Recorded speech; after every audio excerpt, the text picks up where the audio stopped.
14 जुलाई 1911 का वो दिन जब इटली के रोम रेलवे स्टेशन पर सूरज की किरणें एक नई उम्मीद लेकर आई थी।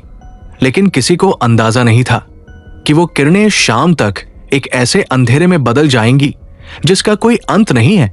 ये कहानी महज एक ट्रेन के गायब होने की नहीं है, बल्कि ये कहानी है समय के उस क्रूर मजाक की जिसने 106 जिंदगियों को इतिहास के पन्नों से हमेशा के लिए मिटा दिया और पीछे छोड़ दिया तो सिर्फ सवाल जो आज भी वैज्ञानिकों और तर्कशास्त्रियों की नींद उड़ा देते हैं। जरा उस मंजर को याद कीजिए जब जेनेटी कंपनी की वो आलीशान रेल प्लेटफॉर्म पर खड़ी थी। भाप का इंजन अपनी ताकत का प्रदर्शन कर रहा था और हवा में जलते हुए कोयले और महंगे इत्र की मिलीजुली महक तैर रही थी।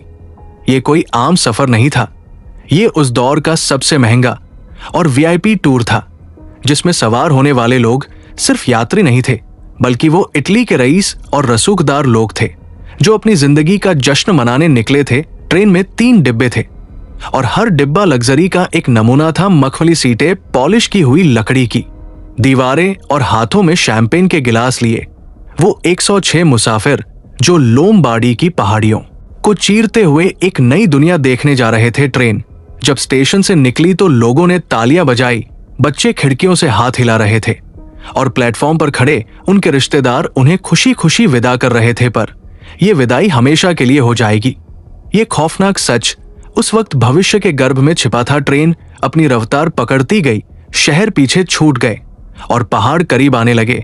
लोमबार्डी का वो इलाका अपनी प्राकृतिक सुंदरता के लिए मशहूर था, लेकिन वहां एक और चीज थी जो मशहूर थी और वो थी 1 किलोमीटर लंबी सुरंग जिसे उस वक्त इंजीनियरिंग का एक नायाब नमूना माना जाता था।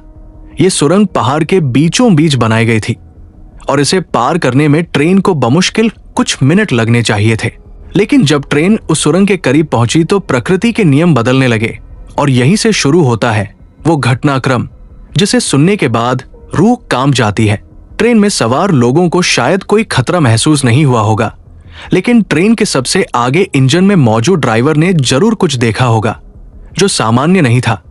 ये बात हमें उन 2 लोगों की गवाही से पता चलती है जो किस्मत से या शायद बदकिस्मती से उस ट्रेन से आखिरी पल में कूदने में कामयाब रहे थे। ये 2 लोग बुरी तरह डरे हुए थे और मानसिक रूप से टूट चुके थे। पुलिस पूछताछ में उन्होंने जो बताया वो किसी पागलपन की दास्तां जैसा लग रहा था, लेकिन उनकी आंखों में जो दहशत थी वो झूठ नहीं हो सकती थी। उन्होंने बताया कि जैसे ही ट्रेन सुरंग के मुहाने के पास पहुंची, मौसम एकदम बदल गया। आसमान साफ था, लेकिन सुरंग के मुंह से एक अजीब सा सफेद कोहरा बाहर निकल रहा था। यह कोहरा आम धुंध जैसा नहीं था, यह गाढ़ा था, चिपचिपा था और इसमें से एक अजीब सी गुनगुनाहट की आवाज आ रही थी, जैसे हजारों मधुमक्खियां एक साथ भिन-भिना रही हो। उन्होंने बताया कि ट्रेन जैसे ही उस कोहरे के संपर्क में आई, ट्रेन की आवाज बदल गई, लोहे के पहियों की खड़खड़ाहट बंद हो गई और ऐसा लगा जैसे ट्रेन हवा में तैरने लगी हो। उन दोनों को एक बहुत ही तेज सिहरन महसूस हुई जिसे उन्होंने मैग्नेटिक वेव जैसा बताया। घबराहट के मारे वो दोनों ट्रेन के पायदान से नीचे कूद गए। जमीन पर गिरते ही उन्हें चोटें आईं, लेकिन उनकी नजरें सामने चल रही ट्रेन पर जमी थी। उन्होंने देखा कि कैसे वो लोहे का विशाल इंजन उस सफेद दूधिया धुएं के अंदर दाखिल हुआ और गायब हो गया। उसके पीछे पहला डिब्बा गया, फिर दूसरा और अंत में तीसरा डिब्बा। जैसे ही वो आखिरी डिब्बा उस कोहरे में समाया, वो कोहरा भी अचानक गायब हो गया, जैसे किसी ने कोई स्विच बंद कर दिया हो। वहां न तो कोई धमाका हुआ, न कोई चीख पुकार मची और न ही कोई मलबा गिरा। बस एक पल में सब कुछ शांत हो गया। वो दोनों लोग पागलों की तरह सुरंग की तरफ भागे। वो अंदर गए और एक छोर से दूसरे छोर तक दौड़ते रहे, लेकिन सुरंग खाली थी, बिल्कुल खाली। वहां न तो ट्रेन का कोई निशान था और न ही उन 106 लोगों का। वहां सिर्फ और सिर्फ अंधेरा था और दीवारों पर टपकता हुआ पानी। ये खबर जब बाहर आई तो पूरे इटली में हड़कंप मच गया।